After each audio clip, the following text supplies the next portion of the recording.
It was late afternoon in a quiet U.S. city, the kind where autumn leaves gathered along sidewalks and streetlights flickered on before dinner time. Mark Holden, a single father in his mid-30s, walked hand in hand with his 8-year-old daughter, Lily. Her backpack bounced with every step as she talked excitedly about her day at school, spelling tests, a drawing she had made, and how her teacher had praised her kindness. For Mark, moments like these made every long workday worth it. As they passed a small grocery store near their apartment complex, Mark noticed raised voices near the parking lot. Two men stood close to a woman, blocking her path. Their tone wasn't playful or friendly, it was sharp, impatient, and intimidating. The woman clutched her purse tightly, her eyes darting around, clearly searching for help. Mark slowed his steps, his instincts immediately alert.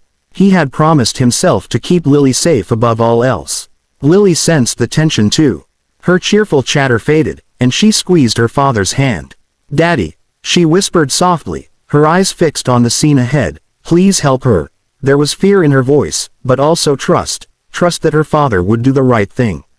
Mark's heart raced. He wasn't a hero, just a hard-working dad trying to survive paycheck to paycheck. Getting involved could be risky. But as he looked at Lily, he realized this moment was bigger than fear. This was about showing her what kind of person he wanted her to become.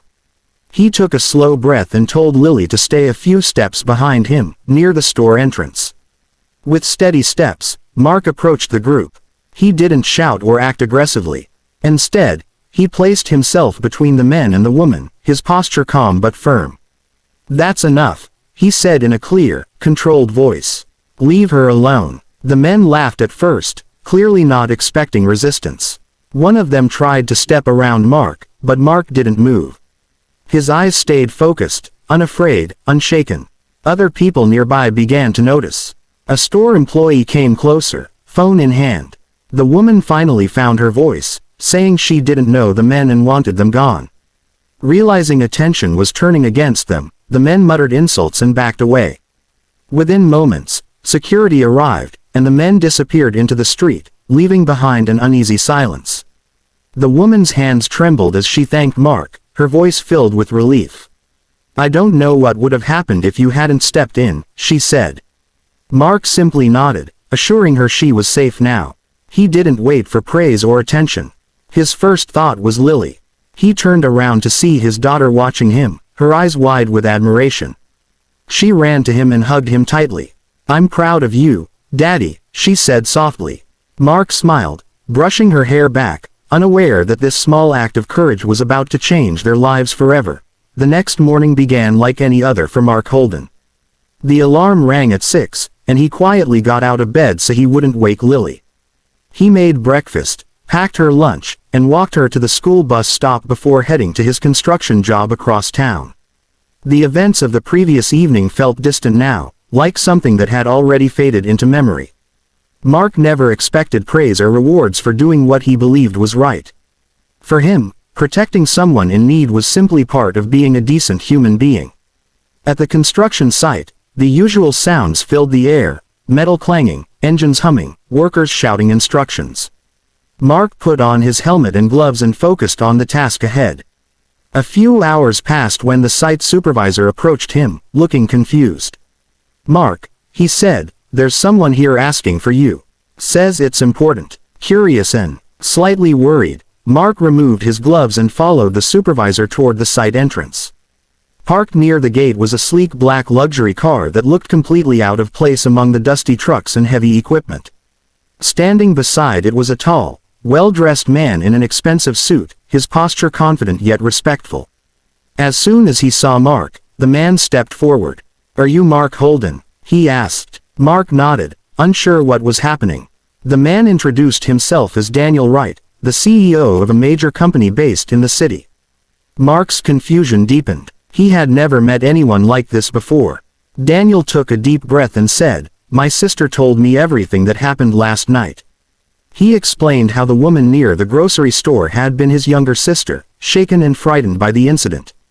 When she told him about the man who stepped in without hesitation, despite having a child with him, Daniel felt he needed to find that person and thank him personally.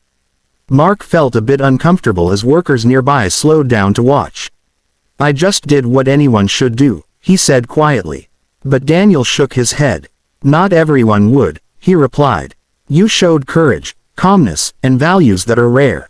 Daniel then surprised Mark with an offer. His company was expanding and needed reliable people, especially those with integrity. He offered Mark a stable job with better pay, safer hours, and long-term benefits. On top of that, he promised support for Lily's future education.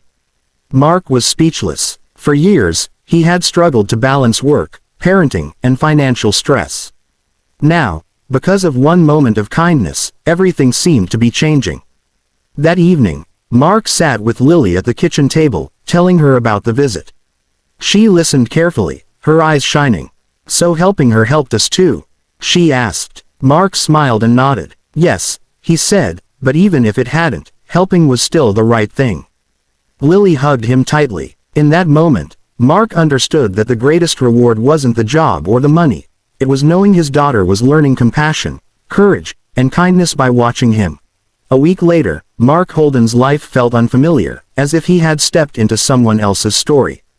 His first day at the new office was nothing like the noisy construction site he had known for years. The building was tall, made of glass and steel, overlooking the busy streets of the city. Mark adjusted his simple jacket, feeling nervous but determined.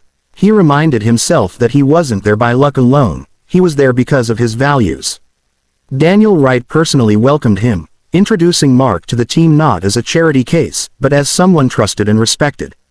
"We don't just build companies here," Daniel said during a short meeting. "We build people." Those words stayed with Mark throughout the day. The work was challenging but fair, and for the first time in a long while, Mark felt hopeful about the future. That evening, Mark picked Lily up from school earlier than usual. When she saw him waiting, her face lit up. "Daddy, you're early," she said happily. On the walk home, Mark told her about his new office, the friendly coworkers, and how different the day had been. Lily listened closely, swinging her bag with excitement. "See," she said proudly, "good things happen when you help people." A few days later, Daniel invited Mark and Lily to a small dinner at his home. The woman Mark had helped, Daniel's sister, Emma, was there too. She smiled warmly when she saw Mark and knelt to Lily's level. "You and your dad are very brave," she said gently. Lily blushed but smiled back. During dinner, Emma spoke about how that night had changed her perspective. She admitted she had felt invisible and helpless, and Mark's intervention reminded her that kindness still existed in the world. Mark listened quietly, humbled by her words. He never saw himself as a hero, just a father doing his best. As weeks passed, stability slowly replaced uncertainty in Mark's life. Bills became manageable, stress eased, and laughter returned to their small apartment. Mark also made time to volunteer at a local community center, teaching Lily the importance of giving back. He wanted her to understand that success meant nothing if it wasn't shared. One night, as Mark tucked Lily into bed, she asked softly, "Daddy, will I be brave like you when I grow up?" Mark smiled and kissed her forehead. "You already are," he said.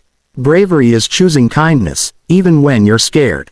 As the lights dimmed, Mark realized that the true success of his journey wasn't the job, the money, or the connections, it was the lesson passed from father to daughter. A single moment of courage had not only changed their future but had planted a seed of goodness that would grow far beyond them.